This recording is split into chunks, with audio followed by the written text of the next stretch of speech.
Young, a millionaire celebrity from California, jetted up to Canada to attack the oil sands. He even compared Fort McMurray to Hiroshima, but California imports oil from Saudi Arabia, a dictatorship. And Neil Young's 1,500-acre California estate is built on land taken from Indians without a treaty.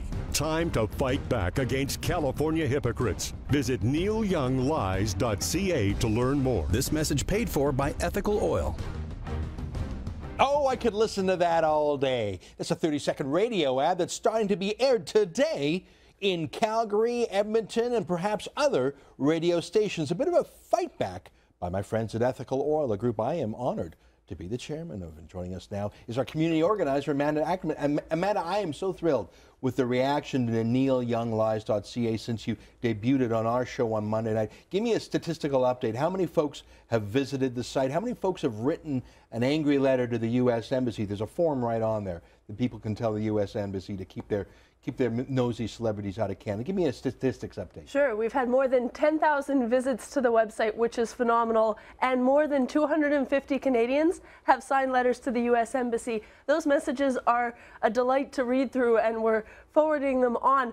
As I read them, I see the comments about Neil Young. I see the comments of offense at the Hiroshima remark. I see the comments, above all, about how Neil Young's Blame Canada tour is really causing friction between U.S. and Canada relations. There's a lot of people saying, you know, I really like our friend and neighbor to the south. Why are they sending Tides-funded, San Francisco-based lobbyists to attack our industry, our jobs, our livelihood, and our prosperity? So it's really exposed the bitterness between Canada-U.S. relations, and it's a delight to see these Canadians fighting back and saying, we're not going to take this anymore. Yeah, I think Canadians love Americans and vice versa. And I think the point is this, Neil Young pretends to be Canadian. I mean, he made a big show about renewing his Canadian passport. He wrote a letter to the Globe and Mail the other day, signed it from Regina. He's lived in California for 40 years. He's pretending to be Canadian. I bet he hasn't paid $1 in taxes in Canada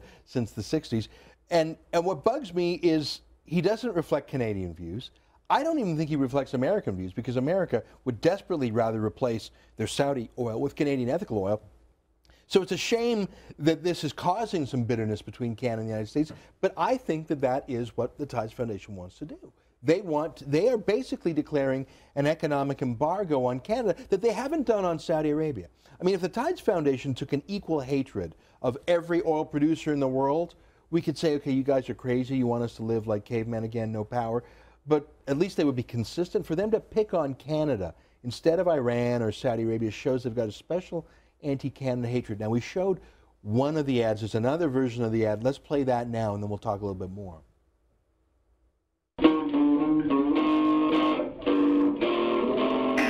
Neil Young, a California celebrity, jetted up to Canada to attack the oil sands. He even compared Fort McMurray to Hiroshima. But why hasn't he ever protested against oil from OPEC dictatorships? Conflict oil that California imports. Simple. The lobby group that financed his concert tour paid him to attack Canada, not Saudi Arabia. Visit neilyounglies.ca to learn more. This message paid for by Ethical Oil. I love that awful guitar riff at the beginning, but it's true. I mean, and this is my point. I mean, folks who have 5 diesel buses chasing them around the country, who jet around, he said he's flown on a private jet. Folks like that, when they say, don't you produce oil, they're hypocrites to begin with. But why has he never taken even just 1% of his own rage and spent it in his own state of California, which, according to the website Neil Young Lies, California is #1 source of foreign oil imports to Saudi Arabia. Why has he never condemned his own state's use of oil? And he comes up here. I mean, what do you think the psychology there is? There are real justice issues out there, and he's not choosing those because real justice issues are hard to fight for. This is too darn easy. There's a choice. There's ethical oil from Canada, or there's conflict oil from OPEC countries.